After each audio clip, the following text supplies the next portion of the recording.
Yes, thanks me. I am here joined by hip-hop legend Nas. How are you going, man? Nice to see you. Thank you. Welcome back to Australia. Thank you. Have you been reading the Australian papers? Because there was a bit of a riot that happened last night at Akon and T-Pain's concert. Did you hear about this? No. There was a massive riot, and I hear that you guys maybe were going to pop down and check him out. Yeah, we were about to go there last night. Yeah. Everybody Lucky you didn't. Right? Well, I everybody think good? so. Yeah, I think they're okay. Oh. I think he was dissing you, and then all your fans just jumped in and started fights. No, that didn't happen. We don't want to start anymore. It's cool. It's cool. Yeah, So you're on a bit of a tour at the moment. You're doing some solo stuff around the country as well as the Lo-Fi tour. Yeah. With your solo stuff, you're with a 7-piece band, like a live band. Is that right? Yeah. How's that going? That's great, man. It's a good, we I work with Mulatto. That's the name of the band. I've been working with them for a good while now. I feel like they're my band. You know, a few people have like hired them and brought them out, but that's my guys. They're also a group that I'd like to get out there to people. And, we bring the whole thing together. Yeah? Yeah. So, I mean, is it a completely different experience for you when you have, when your music, is transformed by all these sorts of different instruments as opposed to when it's in the studio? Like, do you get a different feeling out of that? Yeah, having a band is like I've only been doing it for the past couple years. But, my suggestion to like hip-hop artists or any artist that's not used to a band is you have to have guys who have a sound that go with you. Or when you get with them, you combine, you create something different than what you normally do. Don't just get musicians to just play just for the sake of having a band. Okay. It's a terrible idea. Yeah, right. Yeah. And then so this Lo-Fi tour that you're on, I understand that there's some live like rap battling happening. I don't know if that's the correct term to use. Am I just coming off sounding really white? Is it like a rap battle? Is that what you call it? I go at it. I'm not sure. Is that happening like on stage? Yeah. Well, I read that there was sort of like DJ Supernatural was sort of. Oh yeah. Well, Supernatural is that kind of artist. Yeah. He'll take on anybody at any given time, and he freestyles. He's that's his thing. Yeah, right. Did you used to do battles like back in the day, sort of, when you're an emerging MC and stuff? I had to every once in a while, but I didn't really have a lot of battles. I would watch the battles and watch and see how they did their thing, and and then go back and try to go back home and try to fix my stuff up. But yeah, right. I wasn't much of a battler. Okay. Because I was going to ask sort of what are the key points to a good battler. Like, some guys that's their thing, me, I just want to write songs, stuff like that. Most guys out there nowadays, they come up through battling, they come up through, it's a competitive thing all the way through, but a lot of dudes is like, taking it serious, like, getting their name on battling in the streets. That's today's game. Yeah, right. Yeah. So, is that how you became the king of East Coast hip hop? I mean, what do you think of that title? I mean, I didn't come up battling. No, Sure. that's not how I did my thing. I really just came in at a time when I think New York needed it. It was like a time in rap music that everything changes, everything evolves into different things. Certain artists come and go. In New York, there was like a void of any really artists that were young and new with something different to say. Speaking the truth as well, Yeah. Absolutely. So, do you reckon that's, you have such a street level consciousness, but at the same time, you're a global phenomenon. How have you done that? Like, was that important to you to keep it street, if I can say that, but at the same time, blow up around the world? Yeah, I mean, like years ago when I was just trying to get into the music game, it was really dominated by like, rock and R&B music, and rap music, of course, was the underground thing that wasn't really mainstream. And, it was cool like that because it was still kind of scary and still kind of like, you know, not oversaturated. So Yeah. my thing was stick like that, stay like that, and stick to it. And no matter how mainstream it gets, and no matter how much commercial success I even get, stick with what I do. Yeah, right. You know? Absolutely. Because I know that you're a big supporter of sort of unsigned artists. I know you did a bit of a MySpace tour that was sort of helping, you know, artists that were unsigned. Where do you think emerging hip hop artists are at the moment? Like, are you liking the state of sort of up and comers? Yeah, Yeah? yeah. There's a lot of them that I'm paying close attention. Well, everybody that's coming out, like every new song that comes out, I want to know who is that person and where are they from, where they signed, even what label are they signed to, and I want to see if I hear more from them, Sure. and then want to watch them. Yeah, you know, right. Okay. that's a little hobby for me. Yeah, right. Is there anyone you're watching at the moment that you can tell us about? I mean, you got everybody from Drake, Yeah. Kid Cudi, Yeah. to Mano. Okay. You know what I'm saying? It's just everybody. Yeah, right. Yeah.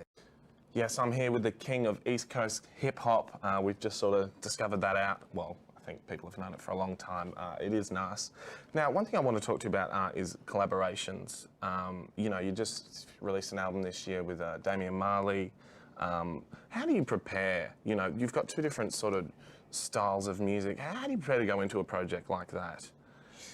You can't really, because you really gotta open yourself up to whatever can happen, and that's the best way to really come up with something brand new. We're not finished. Yeah, right. We're still working on it. So, Oh, wow. yeah, so it's a great experience because dude is using a lot of live instruments, Sure. a lot of some of the guys that's performing with me in the group Mulatto out here. Yeah.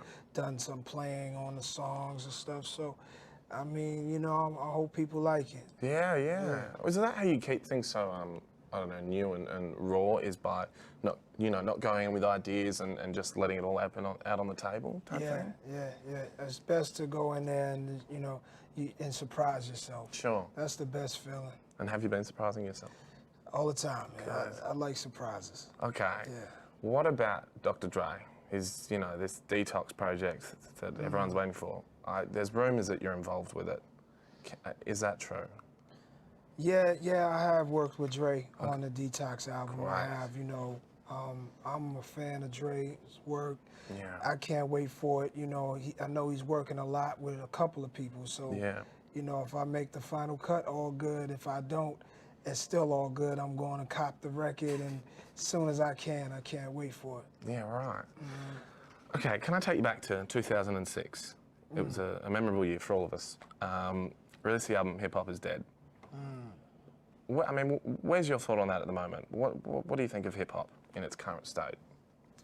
In the current state right now, it's funny, you know, I still believe it's dead, but I still also believe that the spirit is alive. Yeah. And I believe like everybody wants to see it alive.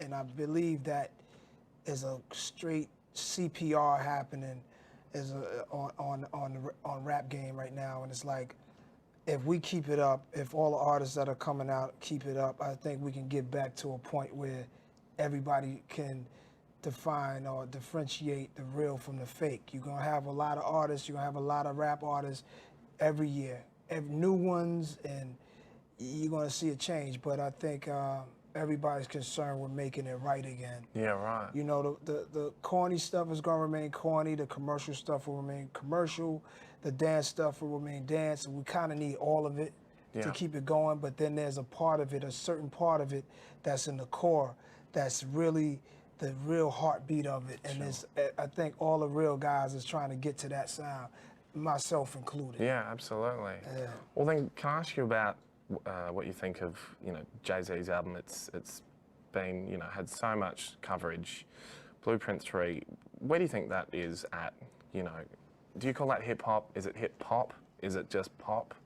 I mean, he's a very smart businessman. We all know that. But No, I think Blueprint 3 is one of the most serious rap albums to come because for him to balance pop and real rap, he does it in a way that no one else can do it but him, because he has this name that's worldwide, and he continues to put out records. You can't front on him. He's that dude, and I love the record.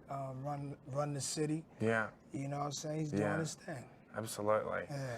Now, another thing that you have become famous for is a bit of controversy in your time. You know, for some reason it follows you, and you know, one of your last albums, Untitled, it sort of almost became bigger than just music. You know, the United States Congress got involved. Do you think that you've done your job when it becomes, you know, less about the music and more about a movement, or? You know what it is? It's crazy because, you know, some projects, like the last project I put out, it was like I had to get something off my chest and say something about life in America and all around the world. Ignorance, people's ignorance about each other, and a lot of evil that's happening.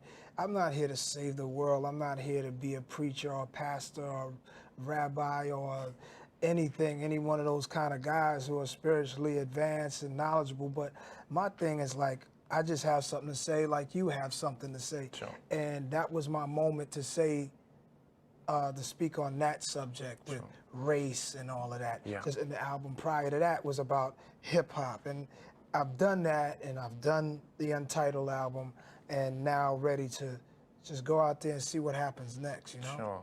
So you don't know what the future holds, that sort of? No, I kind of take what people call, I take moves a lot of people will call career suicide, because you're supposed to do things that, you know, just keep you safe with everybody. Some people won't understand where I'm coming from with a lot of the music, but I know, I feel like there are a lot of more people who do understand what I'm trying to do with different records. So I'm happy about the last record, and even happier about doing the new one, whatever that may be, that new record may be.